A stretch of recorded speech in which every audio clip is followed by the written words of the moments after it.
നമ്മളിപ്പോൾ ഒരു വീട് നിർമ്മിക്കുമ്പോൾ, വീട് അല്ലെങ്കിൽ ഷോപ്പ് ഏതായാലും നിർമ്മിക്കുമ്പോൾ നമ്മൾ നിർബന്ധമായിട്ട് ഇന്റീരിയർ ഡിസൈൻ ചെയ്തിട്ടാണ് എല്ലാവരും പൂർത്തീകരിക്കുന്നത്. അപ്പോൾ നമ്മൾ ഏത് സമയത്താണ് ഇന്റീരിയർ ഡിസൈനെ കടക്കേണ്ടത്, അല്ലെങ്കിൽ ആദ്യം തന്നെ ചെയ്യണതിൽ അതിന്റെ പ്രാധാന്യം എത്രത്തോളം ഉണ്ട്?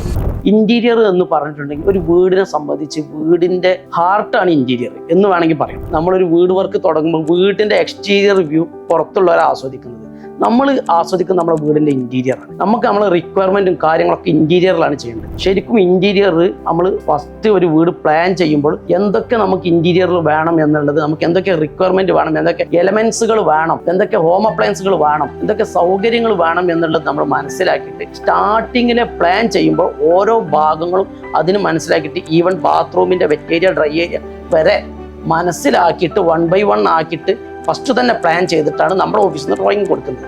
അങ്ങനെ കൊടുക്കുമ്പോഴാണ് പിന്നീട് ഇന്റീരിയർ ചെയ്യുന്നുണ്ടോ ഇല്ല എന്ന അടുത്ത ഫാക്ടർ നമ്മുടെ ബഡ്ജറ്റിനനുസരിച്ച് ചെയ്യുന്ന സമയത്ത് ഓരോ ഭാഗവും ഫിനിഷ് ചെയ്തിട്ട് ഭംഗിയാക്കിയിട്ട് നമ്മുടെ വീടിന്റെ ഉള്ളിലുള്ള ഒരു എസ്തെറ്റിക് ലുക്ക് കിട്ടാൻ വേണ്ടിയിട്ട് നമുക്ക് ഇങ്ങനെ ചെയ്താലേ അത് 100% സക്സസ് ആക്കാൻ കഴിയും. അതുകൊണ്ട് സ്റ്റാർട്ടിങ്ങിൽ തന്നെ ഇന്റീരിയർ പ്ലാൻ ചെയ്തിട്ടായിരിക്കണം പ്ലാൻ എക്സിക്യൂട്ട് ചെയ്യേണ്ടത്.